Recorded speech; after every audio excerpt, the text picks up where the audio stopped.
If you want to enhance your YouTube account security by removing old devices, follow these simple steps to ensure only your current devices have access. This guide will help you navigate the process easily. Step 1. Sign into YouTube. Open your web browser and go to the YouTube website. Click on the Sign In button in the top right corner and enter your Google account credentials to access your account. Step 2. Access your account settings.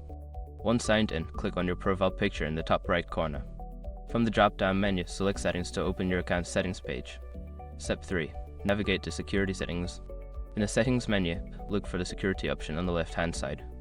Click on it to view your security settings, where you can manage devices connected to your account. Step 4. Review your devices. Under the Security Settings, find the section labeled Your Devices. Here, you will see a list of devices that have access to your YouTube account. Review this list to identify any old or unfamiliar devices. Step 5. Remove old devices. To remove an old device, click on the device you wish to disconnect. Follow the prompts to confirm the removal. This will ensure that the selected device no longer has access to your YouTube account.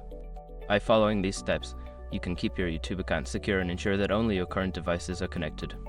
Regularly checking your security settings is a good practice to maintain your online safety.